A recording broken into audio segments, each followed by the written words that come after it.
ఈ రోజు మీరు వైసీపీ నాయకుల కాళ్ళు విరగ్గొడితే రేపు అధికారంలోకి వచ్చాక కాళ్ళు చేతులు రెండు విరగ్గొడతారని, ఇవన్నీ ప్రజలకు అవసరమా అని తాడిపత్రి మాజీ ఎమ్మెల్యే కేతిరెడ్డి పెద్దారెడ్డి టీడీపీ నాయకులను నిలదీశారు. అనంతపురం నగరంలో ఆయన మీడియాతో మాట్లాడుతూ తాడిపత్రిలో విచ్చలవిడిగా గ్యాంబ్లింగ్ గంజాయి కనిపిస్తోందని, దీనిపై పోలీసులు నామమాత్రపు చర్యలు కూడా తీసుకోలేదన్నారు.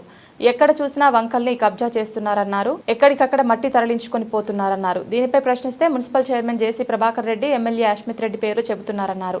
ఇప్పటికే ఈ దోపిడీపై జిల్లా కలెక్టర్కు ఫిర్యాదు చేశామని, అయినా ఎలాంటి స్పందన లేదన్నారు. వంకల్ని కబ్జా చేసి పట్టణంలో డ్రైనేజీలను విస్తరిస్తే ఏం ప్రయోజనమని ఆయన ప్రశ్నించారు. ఎంతసేపు రెడ్ బుక్ పాలన కొనసాగిస్తామంటే రేపు ఇది రెట్టింపు స్థాయిలో ఉంటుందని పెద్దారెడ్డి హెచ్చరించారు. జిల్లా కలెక్టర్తో పాటు అధికారులు స్పందించే వరకు తాను ఫిర్యాదులు చేస్తూనే ఉంటానన్నారు. తాడిపత్రిలో మట్కా గ్యాంబ్లింగ్, వంకల కబ్జాలను పూర్తి స్థాయిలో అరికట్టాలని పెద్దారెడ్డి డిమాండ్ చేశారు. తాడిపత్రిలో రెడ్ బుక్ రాజ్యాంగం నడుస్తూనే ఉంది. ఎందుకు చెప్తున్నా అంటే, నిత్యము దాడులు జరుగుతున్నాయి వైఎస్ఆర్సీపీ కార్యకర్తలపైన కానీ సానుభూతి పరులపైన నిత్యం దాడులు జరుగుతున్నాయి. ఎవరన్నా పోలీస్ స్టేషన్కి వెళ్ళి కేసులు పెట్టాలంటే తిరిగి కౌంటర్ కేసులు పెడతారు అనే భయం కూడా కేసు పెట్టేవాడు పోయినా కూడా వాళ్ళు భయపడే పరిస్థితికి వచ్చినారు. ఈరోజు కొట్టించుకొని ఇళ్లలో ఉండి హాస్పిటల్కి పోయి చూపించుకుంటున్నారు తప్ప కేసులు పట్టాలంటే పోలీస్ స్టేషన్కి పోవాలన్నా కూడా భయపడే పరిస్థితి ఈరోజు తాడిపత్రిలో. స్టేషన్ సమీపంలోనే మటక, గ్యామ్లింగు, గంజాయి, 10th క్లాస్ పిల్లలు కూడా స్కూళ్ళల్లో కూడా గంజాయి అనేది దొరుకుతుంది. ఎర్రకాలవ అది పెద్ద వంక, ఎక్కడ దాదాపు తేరన్నపల్లి నుండి 7-8 కిలోమీటర్ల నుండి కూడా వంక వస్తుంటుంది. ఆ వంకలన్నీ బూడ్చి ఆ వంకలలో మట్టి దోలి ఫ్లాట్లేసి అమ్ముతారు. ఏమన్నంటే మేము డ్రైనేజ్ వాళ్ళు కట్టి చేస్తాము అని చెప్తారు. ఏమయ్యా మీరు ఇంత అధ్వానంగా ఇంత దరిద్రంగా తయారైనారు? మీరు కూడా తాడిపత్రిలో నివసించే వాళ్ళే కదా. నీళ్ళు వచ్చి కాలనీలు, శివానగరు, టైలర్స్ కాలనీ, వాణి స్కూలు వర్షం వచ్చి మునిగిపోయే పరిస్థితి ఉంది. మీరు కూడా ఈ ప్రాంతం వాళ్ళే కదా అని అడిగితే, దీంట్లో మేము భాగాలు ఇస్తాము కొంతమందికి అని చెప్తారు. అది ఎవరు భాగాలు తీసుకుంటారు, ఎవరికి ఏమి ఇస్తారో కూడా అర్థం కాని పరిస్థితి. పేరు చెప్పాలన్నా కూడా వాళ్ళు భయపడే పరిస్థితి. నేను 26వ తారీఖు కలెక్టర్ గారికి కూడా మెయిల్ ద్వారా తెలియజేయడం జరిగింది. ఆయన దీనిపైన రిప్లై కూడా మాకు ఇవ్వలేదు. కనీసం ఎంఆర్ఓలకు కూడా చెప్పి దానిపైన చూడమని కూడా ఇంతవరకు చేయలేదు. ఏమన్నా ఏ మటకావు అని అడిగినా, ఏ బంగాకు గంజాయి అని అడిగినా, ఏ కార్సాడేవని అడిగినా కూడా మేము ఎమ్మెల్యే వాళ్లకు చందాలు ఇస్తాండామని చెప్తున్నారు. అది చందాల్లో మా ఊళ్ళో నాకు తెలుసు, కానీ వాళ్ళు చెప్పే భాష అయితే మేము వాళ్ళకు కూడా అందిస్తున్నాం వారం వారం అని చెప్తారు. దయచేసి ఎమ్మెల్యే కానీ ఎమ్మెల్యే తండ్రి అయినటువంటి ప్రభాకర్ రెడ్డి గారు మీరు దీనిపైన చర్యలు తీసుకోండి. ఈ రెడ్ బుక్ రాజ్యాంగము ఇంకోటి ఏముండదు. కేవలము ఆ రాజ్యాంగాన్ని నమ్ముకొని మీరు రాజకీయాలు చేస్తాము ఇదే ఉంటే, మా వాళ్ళు కూడా డిస్టర్బ్ అనేది పెట్టినారు. అంటే ఈ సంస్కృతి ఎట్లుంటుందంటే, గతంలో ఫ్యాక్షన్ నుండి గ్రామాలు పోతూ చంపుకుంటూ కొట్టుకుంటూ పోయేవాళ్ళు.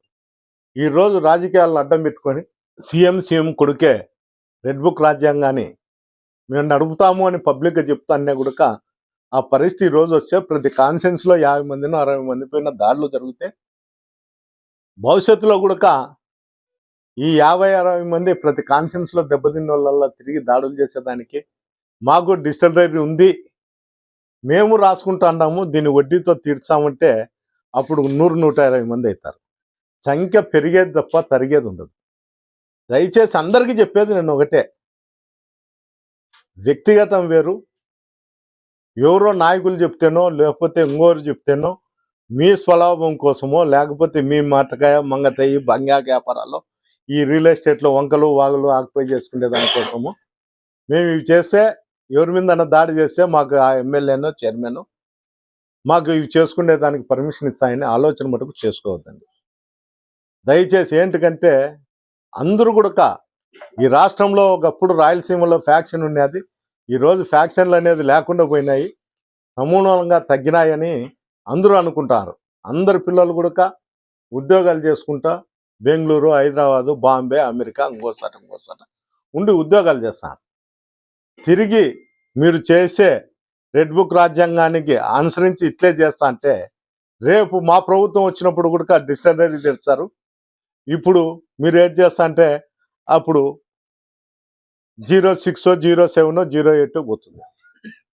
అంటే ఈరోజు మీరు కాళ్ళు ఇరగొడితే రేపు చేతులు 2 ఇరగొడతారు. ఈ పరిస్థితి ఎవరికి అవసరం లేదు. సామాన్య ప్రజలకు అవసరం లేనిది ఈరోజు కొంతమంది స్వార్థ రాజకీయాల కోసం దీన్ని పురుగొలుపుతున్నారు. ఏమన్నంటే పొద్దున్నే పోలీస్ అధికారులను పిలిచేది, వాని మీద కేసు పెట్టండి, వీళ్ళ మీద కేసు పెట్టండి. కేసులకు భయపడేవాడు ఎవరూ లేరు. ఏంటికంటే అందరూ పోల్చుకుంటున్నారు. చంద్రబాబు నాయుడు లోపలికి పోయినాడు, ఎప్పుడో ఇందిరాగాంధీ లోపలికి పోయింది, పివి నరసింహరావు లోపలికి పోయినాడు. ఇంతమంది లోపలికి పోతే సామాన్యులు మేము లోపలికి పోయేది ఒక లెక్కన అని పోల్చుకుంటున్నారు. అంటే కంపారిజం అవుతుంది.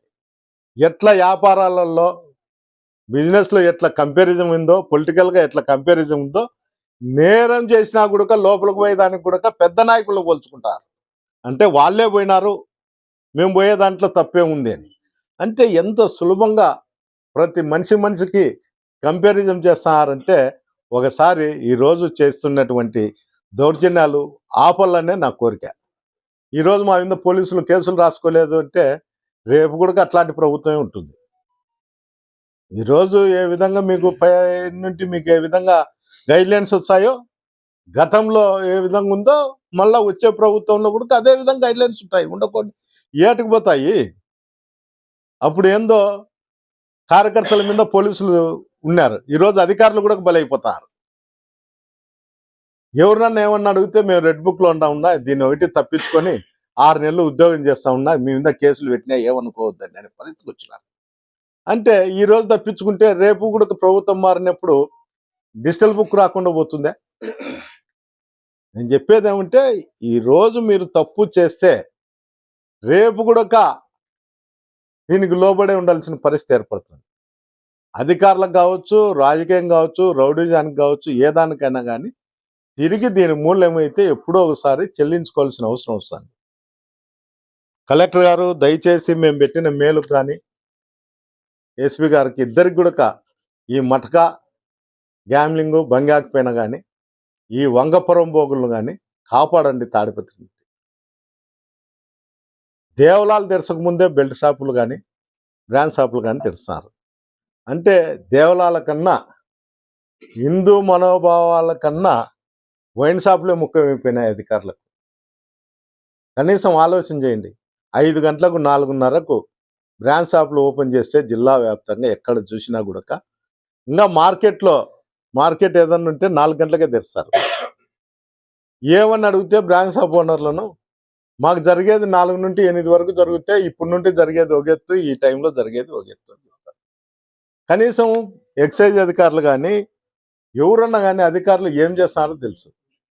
సీఎం గారేమో చెప్తారు బెల్ట్ షాపులు పెడితే తాట తీస్తాం, టైం లేనప్పుడు, టైం ఉన్నప్పుడు మాత్రమే షాపులు తెరచాలని.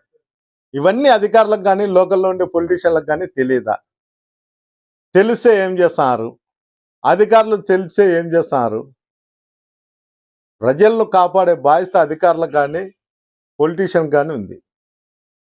ఈ బాధ్యతలు మర్చిపోయి ఏదో ఎవడు ఎటుపోతే ఏమిటి అని చేస్తున్నారు. దాని మూల్యమే ఈరోజు ఎక్కడ చూసినా నకిలీ మద్యం.